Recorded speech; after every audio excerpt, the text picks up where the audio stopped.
Excel tutorial আপনাদেরকে দেখানো হচ্ছে একদম শুরু থেকে। আপনার ল্যাপটপে যাবেন, এমএস অফিস একটা ফোল্ডার আছে, সেখানে আপনি এই যে মাইক্রোসফট অফিস এখানে আসবেন। আসলেই আপনি এক্সেল পাবেন। এখানে এই যে এক্সেল 2013 ভার্সন আমারটা দিলে এরকম ইন্টারফেস আসবে অনেকগুলো। তো আমরা এই যে এরকম একটা ব্ল্যাঙ্ক ডাবল ক্লিক করব। তো এই যে ফাইলটা ওপেন করলাম, এটাকে বলা হয় এক্সেলের ওয়ার্কবুক। এই ওয়ার্কবুকটার নিচে এই যে শিট লেখা আছে, শিট 1 মানে একটা পাতা। এখানে আপনি চাইলে আরো যদি পেজ লাগে, শিট লাগে, এখানে ক্লিক করবেন। এই যে শিট 2 নামে আর একটা ওপেন হয়েছে, শিট 1 ছিল, শিট 2। এরকম যতটা শিট লাগে আপনি এই যে ট্যাবটার মধ্যে ক্লিক করলে একটা করে পেজ বা শিট তৈরি হবে। এখন আপনি এটার নাম ডাবল ক্লিক করে চেঞ্জ করতে পারবেন। শিট 1 লেখা আছে, তা আমি এটা এই যে ডাবল ক্লিক করলাম, করে আমি এটার নাম যেটা দিতে চাই এটা এখানে লিখি। মনে করেন এডি লিখলাম, যে এডি নামে একটা শিট এটা। তাই ডাবল ক্লিক করে আপনি এটা রিনেম করতে পারবেন। তো এক্সেলের এই যে প্রতিটা যেখানে ক্লিক দিয়ে একটা বক্সের মতো দেখা যাচ্ছে, তো এই বক্সগুলোকে বলা হয় সেল। তো এই সেলটার আবার পজিশন আছে। এই যে আমি ক্লিক দিছি, এটা কোন কলামের মধ্যে আছে, কোন রো এর মধ্যে আছে, এটা এখানে আইডেন্টিফাই করে। যেমন এটা আমি ক্লিক দিছি, এটা হলো এই যে ডি কলাম, উপরে যে লেখা আছে ডি, এটা ডি কলাম। আর বাম দিকে রো নাম্বার দেখাচ্ছে, এই যে 1 2 3 4 5 1 রো। তা বাম দিকে কত, 6। তার মানে এই সেলটার পজিশন হচ্ছে D6। এই যে উপরে দেখেন, এখানে বাম দিকে এখানে ধরলে লেখা ওঠে নেম বক্স, এটাকে বলা হয় নেম বক্স। আপনি কোন সেলের মধ্যে আছেন এখানে লেখাটা দেখাবে। এই যে আমি সরাই আরেক জায়গায় ক্লিক দিলাম, দেখেন এখানে লেখা হচ্ছে F4, কারণ এই যে এফ কলাম। এই যে উপরে দেখেন এফ লেখা আছে, এফ কলাম। আর বাম দিকে 4, তার মানে F4-এ আছি এখন। তো উপরে দেখেন এই যে ABCD এইভাবে লেখা আছে, তো এগুলো প্রত্যেকটা একটা করে কলাম। আর বাম দিকে দেখেন 1 2 3 4 5 6 সংখ্যা লেখা আছে, এগুলো প্রত্যেকটা একটা করে রো। তা কতগুলান রো আছে আপনি যদি এটা দেখতে চান, এর জন্য কিবোর্ডের কন্ট্রোল এবং ডাউন অ্যারো চাপ দিন। এই যে কন্ট্রোল এবং ডাউন অ্যারোতে আমি চাপ দিছি, একদম লাস্ট সেলে চলে আসছি। বাম দিকে দেখা যাচ্ছে 10,48,576, মানে এখানে রো আছে 10,48,576টা।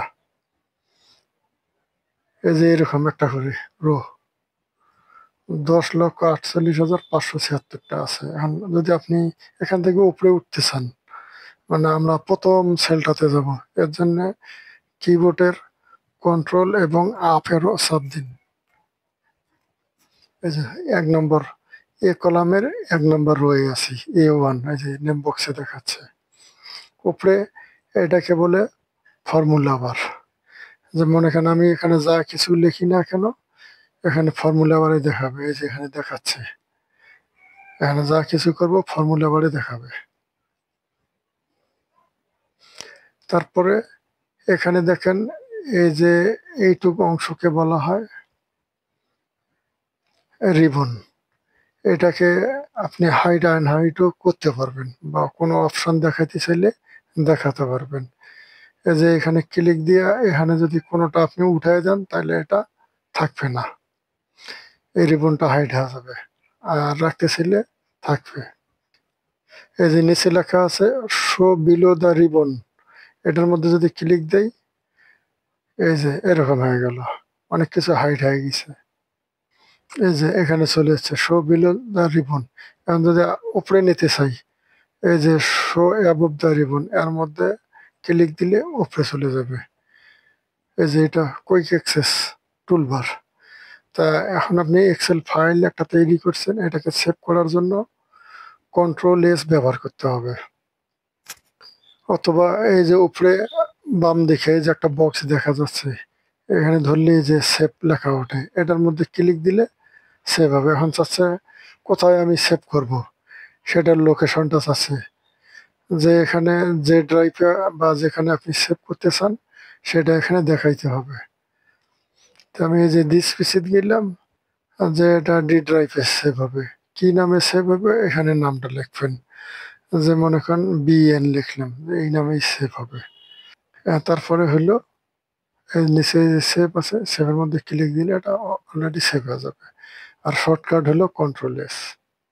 তো ডান দিকে হচ্ছে এটাই স্ক্রল বার। আপনি উপরে নিচে যাওয়ার জন্য এটা ব্যবহার করা হয়, এই যে স্ক্রল বার।